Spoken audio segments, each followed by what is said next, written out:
Hey everybody, welcome back to another episode of Safari Mack, where I am your guide and host in helping you make connections to the wild. Now, for those who are joining me for the first time, I bid you welcome, and if you haven't yet, please feel free to look at my first two videos, which I will leave down in the description below, along with my email, as well as directions to get onto my Facebook page for anybody who has questions about the giant panda or about animals in general. Now, a couple of other things. I would like to make a couple of announcements. One, thank you to everyone for your support. This has been truly helpful, and I am most grateful. And for those that are looking for my Facebook page, because I've had one or two people reach out to me that are having trouble. So here's what I will tell you. On Facebook, you need to type in SAFARI and then MACK. That way you do not get yourself mixed up with Safari on a Mac computer. Just wanted to point that out there. Just make sure that we're all set and good to go. Without further ado, for those joining me from last week's episode, let's continue on our journey with China's most symbolic bear, the giant panda. Now, you may have remembered how breeding pandas are important for conservation. Well, when a panda is born, it's a major big deal. Not just for the wild, but for conservation groups. So here's how it goes. When a panda is first born, it's really super small. In fact, it only weighs 3 to 5 ounces. That's right, 3 to 5 ounces. In fact, it's actually considered to be 1/900th the size of its mother. Human mothers are only 20 times bigger than their newborn infants. Even killer whales are actually only considered to be 50 times bigger than their babies. Now, when it's first born, as you can see in the top left corner, they are pink, helpless, and completely blind. In fact, they will not get their characteristic coat or open their eyes until they're roughly around 6 to 8 weeks old. So for them, with that, think of these steps as like how we humans go through growth and development. You know, we're born, we learn to crawl, we learn to eventually walk, and of course talk.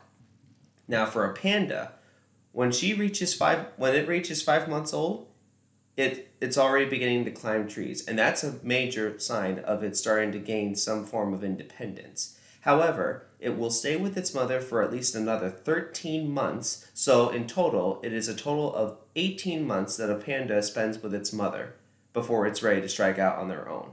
Now, here's a couple of other wild things. In the Chinese culture, apart from being symbolic for its black and white markings as a symbol of the yin and yang, it's all there, in addition to being peaceful symbols, in Chinese culture, they've even been symbolized as fighters. They've even been compared to the tiger as a symbol of strength or courage. In my opinion, this could be the main reason of how DreamWorks came up with the idea of their film series Kung Fu Panda. Now, in addition to their black and white markings, obviously they would stand out immediately in a green bamboo forest. But in the snow, this helps them act as a perfect form of camouflage. And here's another great wild thing. Thanks to much hard work, pandas are no longer considered to be endangered and have actually been moved up the list to be listed as vulnerable. For more questions about the endangered species deal and the listings, be sure to check out my Facebook page. I will be able to explain everything to you then. Now, unfortunately, despite pandas being protected and being not on the endangered species list anymore, unfortunately, they do face hard times. One of the biggest hardships they face is the loss of habitat. Their mountain homes are cleared away for more farmlands to be brought so that the people can grow their crops and continue their way of life. But it gets worse. See, with the loss of their forests, in addition to that, climate change is also starting to have a hard impact, especially in their bamboo forests. Because their habitat home is so specialized, Any loss of their bamboo, because they mostly eat bamboo, any loss of their food source can be a big time trouble. This falls into the category of how endangered species, certain animals grow slow and don't have many babies. If they fall because of climate change or lack of food, it can be difficult for them to recover.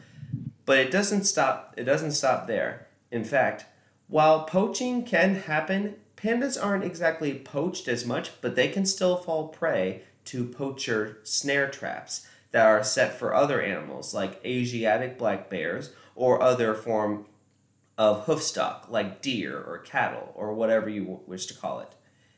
But now, I know it sounds all doom and gloom, but thankfully, it's not too late. Because of our cooperation with the Chinese government, in addition to them being loaned to other countries to zoos for a period of 5 years or so and breeding facilities, in China, the Chinese government and conservation groups are working hard to ensure that these bears have a future. For example, when those that are living close to people, they may be taken to rehabilitation centers where they can be safely away from people that may cause conflict, like those on farms, because they may end up stealing some of their crops. Not intentionally, but of course they're just trying to survive. Now, here, breeding centers have been opened to ensure that pandas can have a chance to breed as quickly as they can, but doing it in a natural process. As you can also see with all these people lined up with the panda cubs, taking them for their medical exams. Another great help, ecotourism. That's right, ecotourism can help pandas in many ways. Because many international governments see people going to look at animals in the wild as big business, they can encourage us to continue this act so that we can help protect these creatures. Even World Wildlife Fund has done great conservation work with the panda. In addition to being its symbol, they've done a lot of help. If you have donated to them, in fact, which now I'm not telling you to do that in this video. I'm just telling you if you want to donate, that's on you. That's on to you. But for those that have, part of your donation has gone to different acts. For example, if someone maybe, donated $100, part of that might have gone to purchasing new camera equipment to set up camera traps so that we can track them better in the wild. Or you may be helping to equip the rangers that patrol the national parks and helping them ensure that pandas are well protected and that poacher traps are becoming desnared or disabled. Now, with all the conservation work, I just would like to point something out as we get ready to close. Now, pandas have always been rare, even in the ancient times. It's just because of their biology. As you may remember from my last video, pandas only have a short window in which they're able to breed of 24 to 72 hours. Once that passes, they won't breed again for another year. Now, because of that, pandas may not ever become the most common animal, like a grizzly bear or any other animal. But thanks to conservation work and because of people like you who care about animals, we can still ensure that these creatures and many others will have a future for generations to come. I want to thank you all once again for taking the time and joining me today. Now, before we close out, don't forget to hit the like and subscribe button so that you can be notified of the next animal that we will be exploring. And don't forget to tune in next week as we go down to the Southeast Asian islands of Borneo and Sumatra for the orangutan. Until then, this is Safari Mack. See you out there.